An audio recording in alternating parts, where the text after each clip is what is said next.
but what I was saying is like with Tifa and Eris. Like Eris looks like the innocent girl next door, and Tifa looks like Slutty McSlutterson. Oh God. Like, tell me I'm wrong though. Um. But the thing is, like, when you play it though, like Tifa's actually super shy and kind of like awkward and Yeah. like very you know, she's a very human character. Where Aerith is like the mischievous, like kind of like haha, I'm gonna be in it, like do like mischievous things and be kind of like mean girlish and all that kind of stuff.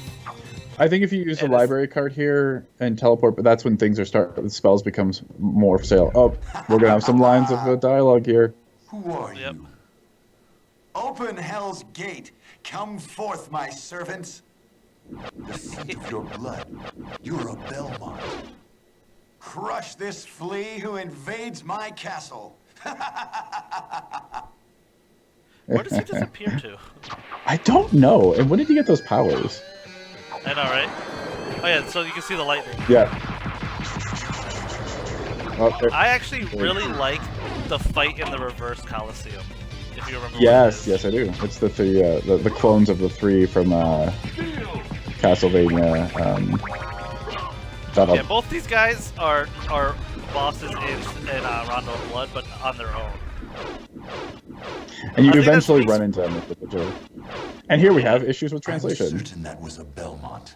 So he says he's the lord of this castle. When did he say that? He did it. Exactly. But I think it speaks to Alucard's level of strength. That he's like, he has to fight two bosses. You know what I mean? Yeah. Oh yeah, and those become regular enemies. Yeah. Oh shit, I didn't want to do that. No, you're good. How do you do that again? Oh yeah, for now you can just do that, that's right. It costs so much. What are you gonna really explore? Alright, so where do I want to go? I get the point of the other forms, but yeah, at least the Mist has use versus the wolf. Yeah. Notice you haven't turned into the wolf at all. Yep, and I won't. But like I was saying, like I really liked that about 7, and I think that a lot of people who never played it really dismiss, like especially people who are like, Tifa's just your typical, you know, stupid floozy character, and she's really not. I like Tifa's character a lot. Yeah, I could see that. I can definitely see where you're coming. And I feel like 7 was also it was a little bit groundbreaking in its own way, other than being like at the time the most popular Final Fantasy but really popularized Final Fantasy. Arguably, debate me. I mean, you can. You're right. But what I also appreciate was like it was really it was very progressive in multiple ways, and like you could date Barrett on the big date if you wanted to. Oh man, it's so hard. And but it's very possible, you know. What was harder, going with Barrett or going with Yuffie? Going with Barrett was the hardest. Yuffie was the second hardest. Those were the two unlikely. I did not like Yuffie. I just felt like she was almost like this random shoehorned ninja. A lot of people don't like Yuffie for that very reason. That room is fucking butts, the room. Yeah. Oh, I like the Owl Knight because if you kill the if you kill the owl, he cries, and then you feel like a horrible human being. And if you kill the knight, the owl flutters above him. Yeah. Yeah, see, the enemies here are tough, man. They're rough. Tough. Of course, this fucker again. Now, keep in mind, you know, going the way that was that was completely unnecessary. Nice. But you fought one of those early on, you know. But if you hadn't, this was the first time you saw him.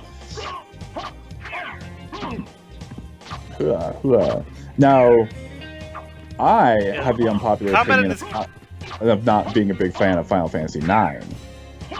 Yeah, which is a much rarer opinion than not liking 8. And I concede on several points when it comes to the characters, especially with their personal growth and progression. And Zidane is a very upbeat individual, and but the story was just not good. It had a good feel to it early on, but it started going in weird corners. I really hated the last boss. Oh God! Coming out of what? I just got knocked out of the room. I don't know if you saw that. Oh yes. Those assholes with the guns. Yes, the bullets. That's like the only time the bullet fuckers can ever hit you, and it's because they're behind like a bunch of other guys. I've got that lag situation going on again, and when it solves itself, which it inevitably will, we will continue on. But I'll take this opportunity to use the restroom. To talk, I was gonna say you can take this opportunity to talk about that, but yeah, go use the restroom. Oh god! I'm getting riggedy wrecked.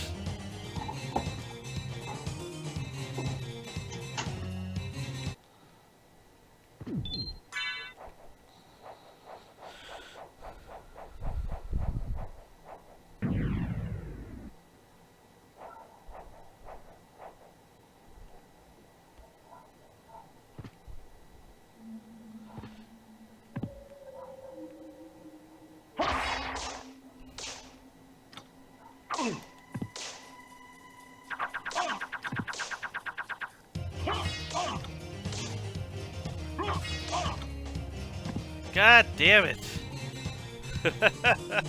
Sorry guys, I know this isn't very entertaining. I'm trying to soul steal to just burn my way through that place.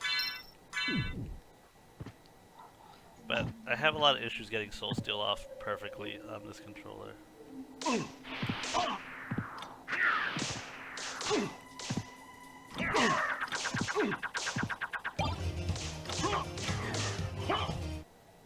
you know what? Soul steal. Back to forward.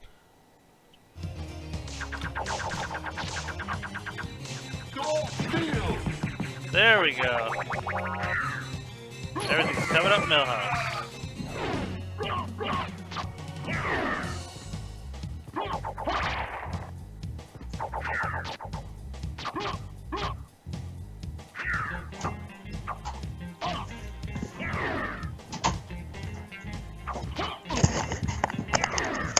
Well, it appears this lag situation hasn't necessarily solved itself, but it's a little better.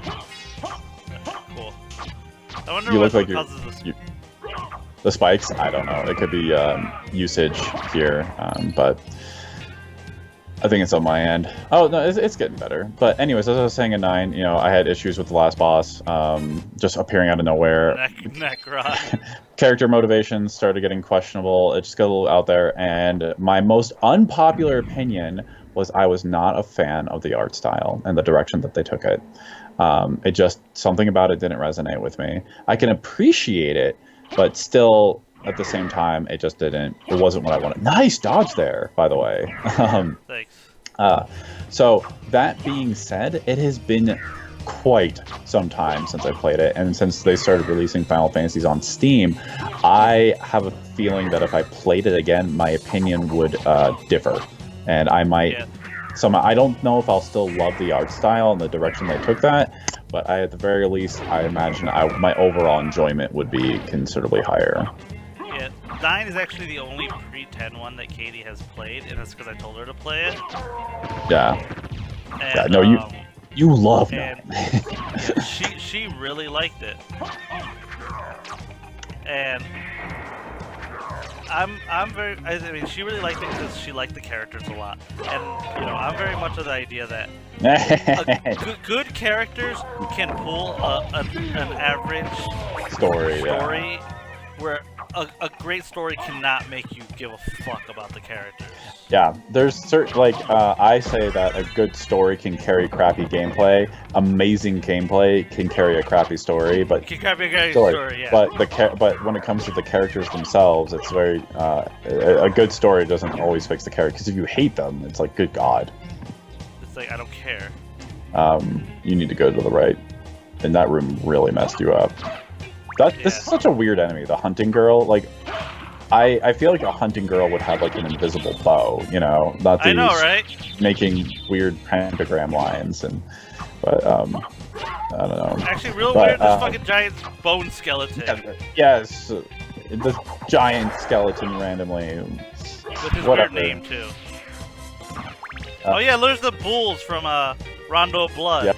The giant bull enemy that chases you. I remember him.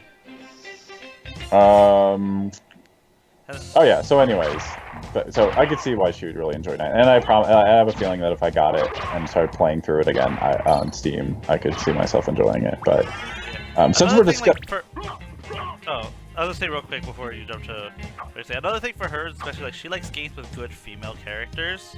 yes, I could see that. And Dagger, Freya. Like 9 has a lot of Dagger is a fantastic female character. You know, she's a princess and she's a healer and all that, but like she is completely in control of what she's doing with herself. Yeah, I like strong autonomous female characters, and I've criticized people when they remove that autonomy, and it's frustrating. It's like, come on, these characters need to exist on their own.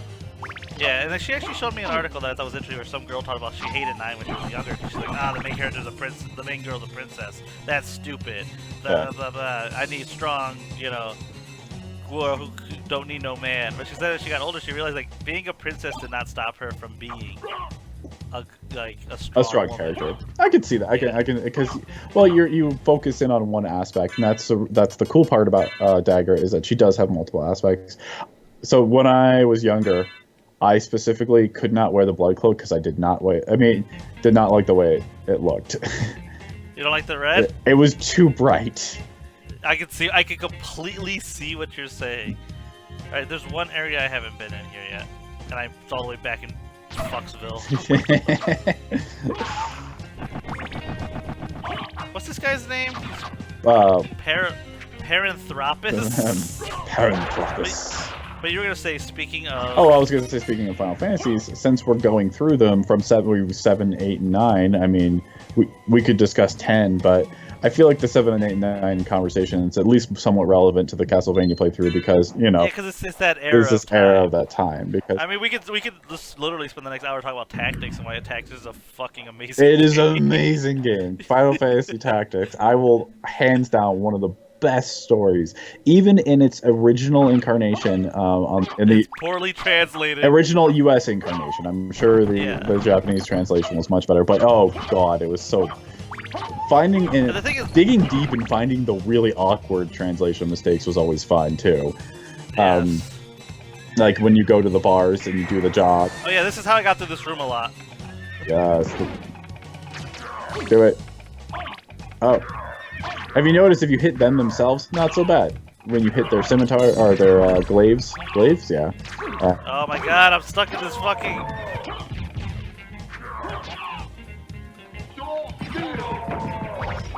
Final Fantasy Tactics would be relevant enough conversation. I mean, it's still of the era. I mean. Yeah. The big thing to me too is Tactics was just such this was the era where Square, everyone, Konami and the Castlevanias, they were taking risk. And they were paying off. Yeah, we gotta do some new shit. And what is it? This is when Square made a fucking chump. Remember Einhander? Yeah, yes. And like this game was a huge risk. Yes, it was for Konami. A 2D game in the era when everyone is pushing 3D. And mind you, I do know the difference between the real 2.5D and when I say it's 2.5, it just looks at real 2.5D. You can interact with backgrounds, yada yada. But just in case, but they were pushing a beautiful, gorgeous 2D game when everyone's trying to move to 3D and changing the format of the Castlevania games. Yeah, completely revamping it, and it was a risk and a massive success. No, it was not. I didn't say, not a financial. I didn't say financially. It was a. If the world revolved around me, massive success. There's a reason this is one of my favorite games of all time. Yeah. No, it's a fantastic. It is now. Now in retro, not even that long after it came out, people realized. I think they said after a year after it came out, people started to be like, "What the fuck was that?" Yes, and how did we all miss that? As I pointed out earlier in the seamless video that I most certainly haven't interrupted the illusion that it was once. It's that when it was released 10 years later in the Xbox Arcade, it jumped. It was the #1 search on GameFAQs, and it was the first feel for people like, hey, this is the nostalgia thing that we're really channeling Oh here. yeah, this motherfucker. I like this room. The gravekeeper, he's just chilling there, and he has his tea. Yeah. Green tea. I like this room a lot, and it's completely arbitrary. It's bizarre. I think that's the thing with this game. There's so many rooms and cool things that are like, there's no point to that fountain. Look at it. There's no point to that motherfucker right there. Look at that skeleton just chilling in the background, bones of that demon statue there. Oh, dude, that skeleton's like, you want to go to the bone zone? Look at it. I know. But no, this was the era of Risk, and you know, even like Square themselves say the PS1 era was their golden age. Yeah. Well, there's a reason. Like, you know, a lot of people. They're no longer SquareSoft. They're Square Enix because. Yeah, a lot of people argue that Super Nintendo, and I think it's a strong argument that Super Nintendo is their golden age. But they consider it like their classic age, because you know, and Nintendo, they were kind of there. They were doing but Super Nintendo's like really like the classics. Yeah. Square games, and they considered PS1 their golden age. PS1 was definitely their golden age. I mean, at the time, PlayStation's hardware was just superior. Like being able to work with a compact disc versus on the Vital. I think I'm torn, but underground. I think you should do the whole underground area now. Okay, yeah. This is going to be a very long portion. We're going to be underground for a while because there's that big portion of the map you can see that's available, and then there's an down there. Yes. And then there's more. And then there's more even further down. So, and that's where you'll get the spike armor. This song's so good. Goddamn. The music. I think that's one thing that pisses me off about the reverse The Castle. yeah. The music is not up to snuff of the original Castle because they use the same song. My guess is like I can't imagine the reverse Castle being a part of the original planning process. Frankly. Honestly, I think it might have, but I think part of it was just they didn't expect you to take as long in the reverse as you do in the. Or maybe they had an idea of what else they were gonna do, and they like, well, let's just reverse it instead. Yeah. Like maybe they wanted more, because I feel like game designers, they get incredibly ambitious, and the ambitions, they get caught up in the ambitions, and then almost turn out subpar products. Xenogears. That's not their fault. Castle Dracula. I will forever be fucking butt mad about Xenogears. Yeah, that's it. Okay. I remember the reason you can get the bat form now if you wanted to. Yes, get the bat form. Where's that? In the library. Because you got the double jump and the mist. Yeah. All right, that sounds good. Because I think you need the bat to get further down in the bottom. Yeah. So what I'm gonna do is. Oh yeah, I got the shield rod too. Oh nice, yeah. Wait. For those who don't know, I'll show it off real quick. The shield rod is this weird weapon that just. It's cool. I like the style like that swing. But this is important. What do you? No, you're just casting. No, that's yeah. Do you know how to do the shield rod? Is it Hadouken? Oh, it's both at the same time. Oh yeah. Depending on your shield, the shield rod will have different effects. Which is pretty cool. Yeah. It's completely, again, stupid. It's not necessary. With the skull... the skull shield. Shield rod? I would say... No, you found an extra shield. That's a rare drop right there. The shield rod is up in the clock tower. Like, the actual shield rod. So you just are lucky to have gotten a rare drop again. Your luck is great. I was like, is the shield rod stronger than the broadsword? It is. Considerably. You're not supposed to have it right now. Oh, God. But yeah, different shields do different things. I'm going to show off just a few because they're funny. The leather shield. Not the cow. Oh, yeah.